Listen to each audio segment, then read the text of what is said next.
नमस्कार, यहाँ Paudel official YouTube च्यानलमा यहाँहरूलाई स्वागत छ।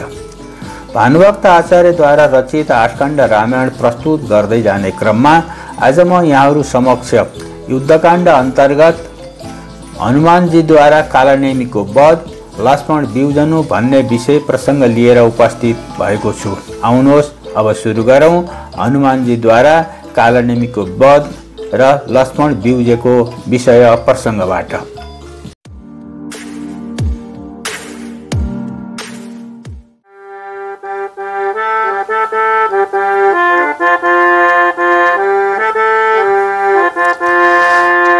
छलछामका यी वचन सुनेर हनुमान वीरको उठ्यो रिस पनि, हान्या मुड्के उठाई त्यही बिचमा लौ दक्षिणाले भनी। पायो चोर तही मुड्कीको र मुनि भेष, त्यसको तुरुन्तै गयो। जस्तो राक्षसको स्वरूप अघि थियो, सोही स्वरूपको भयो। माया राक्षसको अनेक तरहका त्यो गर्न लाग्यो जसै, हान्या मुड्के उठाए फेरि शिरमा ताही मर्यो त्यो तसै। यति काम गरेर जल्दी हनुमान द्रोणाचलैमा गया, पर्वत बोकी तुरन्त फर्की सहजै दाखिल प्रभु त्यही भया।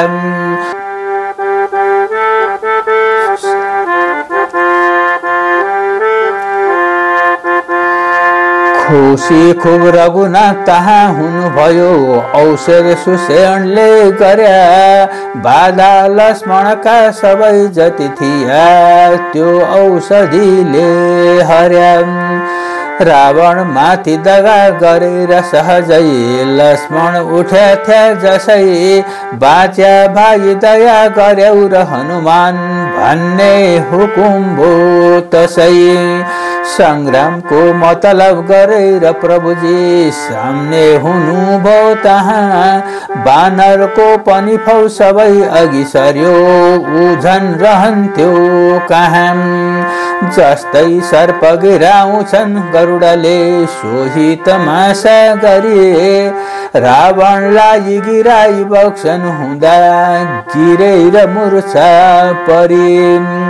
उठी दुख बहुत पाई मनले, हारी गएको थियो। श्री रामचन्द्रजीको प्रचण्ड बल त्यो, बुझी लहर्थ्यो लियो।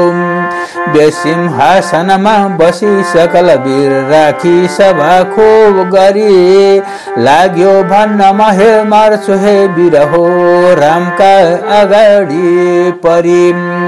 राम नारायण हुन् अवश्य बुझियो, 14 भुवनका धनी।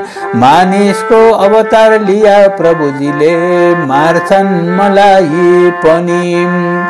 मानिसदेखि त मर्नु पर्छ मैले, ब्रह्माजीको वर छ यो।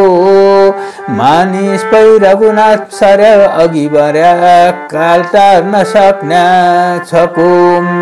राजा वीर अनरण्ड शौर्य कुलका, कोही एक महात्मा थिया। मैले व्यर्थ विरोध गरेर बखत, तिनले सरप दिया।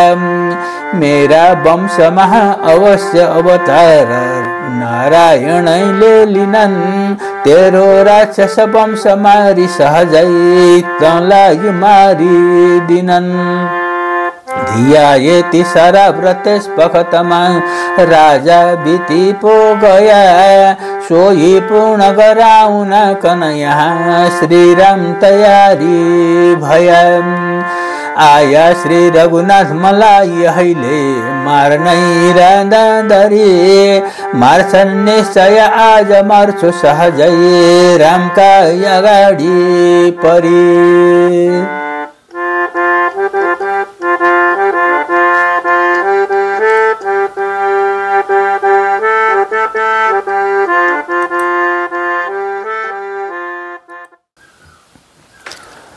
नमस्कार,